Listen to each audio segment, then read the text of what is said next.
2 دن پہلے میں نے کسی جگہ پہ رات کو حج کا بیان کیا.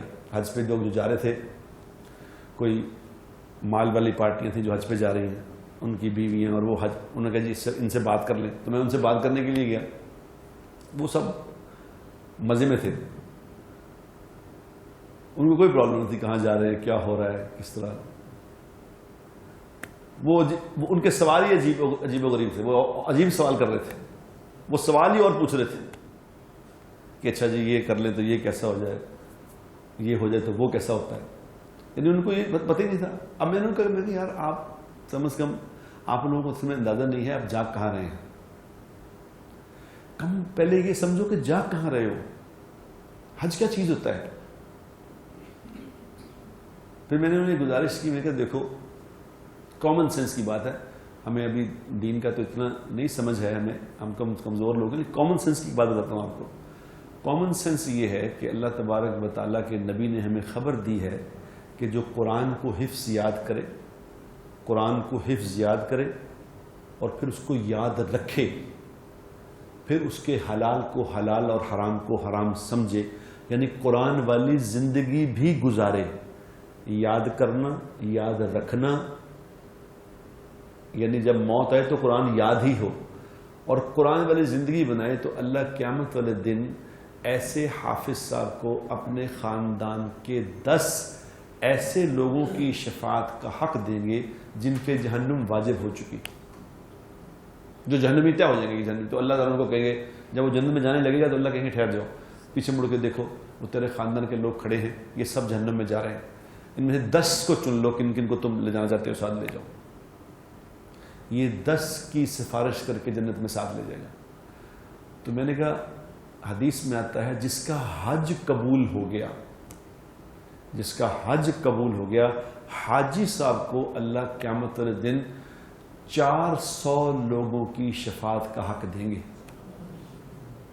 کہ اپنے خاندان کے 400 لوگ پیچھے کھڑے ہیں تمہارے دوست احباب خاندان, جن کو لے کے جانا 400 کو لے کے چلے جاؤ. تو میں کہا اب سمجھو, اب تمہیں سمجھ آئی کہ حج کیا ہوتا ہے. لیکن شرط ہے ہر چیز کی کوئی شرط ہے. حج کا جو مین سلوگن ہے وہ کیا ہے؟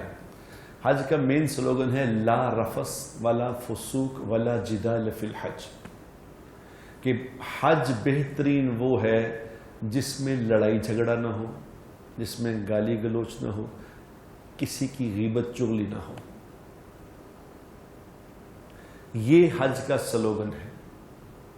لڑائی جھگڑا, گالی گلوچ اور غیبت, برائیاں کرنا ہے.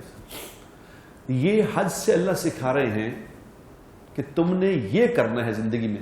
اور یہ حج صرف حج سے حاجیوں کو نہیں سکھا رہے, یہ ساری انسانیت کو اللہ تعالیٰ اس بات سکھا رہے ہیں کہ تم نے بننا کیسا ہے, انسان کیسے ہوتے ہیں, مسلمان کیسے ہوتے ہیں. مسلمان وہ ہوتا ہے, ویسے میں نے ان امریکہ والی خاتون کو بھی کہا کہ مسلمان سچ مچ کا مسلمان ہے وہ ہوتا ہے جس کی زبان سے, جس کے ہاتھ سے کسی کو تکلیف نہ پہنچے. اور اس پہ میرے دوستوں, میری بھائیوں بہنوں, میں نے بڑی ریسرچ کی ہے اس پہ. جب سے میں یہ سنی ہے میں نے اس پہ بھی ریسرچ کی ہے, کیا اللہ کیا بات کر رہے ہیں. سارے دین کا جو بیس ہے وہ یہی ہے, لا رفث ولا فسوق ولا جدال فی الحج. یہ کیا بات ہے. عبادات, میں نے اس پہ بڑا غور کر کے سوچا کہ جو عبادات ہیں نا, عبادات ہم کرتے ہیں, نماز, روزہ, حج, زکات, اس سے ہمارے اندر کی دنیا ہموار ہوتی ہے,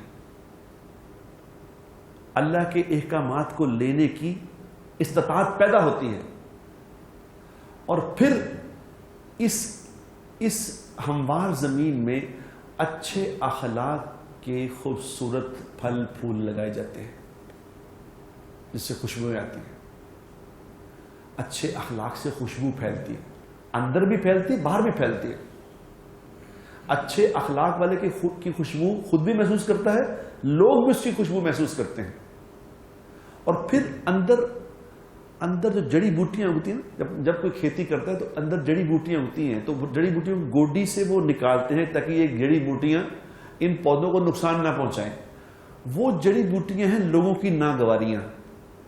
جو گوڈی کر کے ان ناگواریوں پہ درگزر کرتا رہے گا، معاف کرتا رہے گا، چھوڑتا رہے گا کہ کوئی بات نہیں، کوئی بات نہیں، چھوڑ دو چھوڑ دو چھوڑ دو، اس کے اندر کی خوشبو کبھی ختم نہیں ہوگی۔ وہ جڑی بوٹیاں جو ہیں کبھی اس کے اندر کی خوشبو کو نقصان نہیں پہنچائیں گے۔ یہ میں نے اس میں اللہ کہتے ہیں معاف کر دو، معاف کر دو، معاف کر دو۔ کیا ہے معاف کرنا؟ جو آدمی دنیا میں کسی کی زیادتیوں کو معاف نہیں نہ کرتے، کسی نے زیادتی کی تو اس نے اپنا اندر اس کو رکھ لیا کہ اچھا کدی نبڑیں گے، یہ اندر ہی اندر زہر بنتا رہتا ہے، یہ اندر ہی اندر زہر، اور اس کے قطرے اندر ہی اندر ٹپکتے رہتے ہیں زہر کے، اور وہ قطرے جسمانی طور پہ بھی نقصان پہنچاتے ہیں۔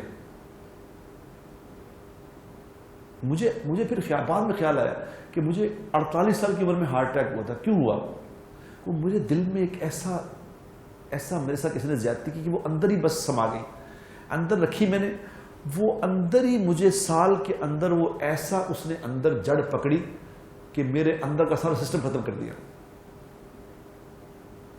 جسمانی طور پہ بھی اس کا نقصان، روحانی طور پہ بھی اس کا نقصان، اور دین نے کتنی خوبصورت بات بتائی ہے کہ دیکھو معاف کر دو، نکال دو بات، نہ پکڑو، نہ دل میں رکھو، چھوڑ دو۔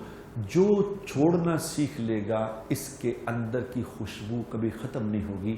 اللہ حاجی سے یہ چاہتے ہیں۔ تو میں نے ان سے گزارش کی، میں نے کہا دیکھو حج سے اللہ یہ ساری باتیں سکھا رہے ہیں کہ حج کا جو مقصد ہے وہ یہ سیکھ کے آؤ کہ مجھے انسان کیسا بننا ہے، مجھے انسان ایسا بننا ہے کہ دنیا میں خیریں پھیلانے والا ہوں، مجھ سے کوئی کسی کو شکایت نہ ہو، شکوہ نہ ہو، میں دنیا میں لوگوں کے ساتھ اچھا سلوک کرنے والا ہوں، اچھے اخلاق والا بن جاؤں اور خیریں بانٹنے والا بنوں۔ یہ حج کا پیغام تھا جو چھوٹا سا آج اتنی دیر میں نے یہ چھوٹا سا پیغام آپ کو دیا ہے۔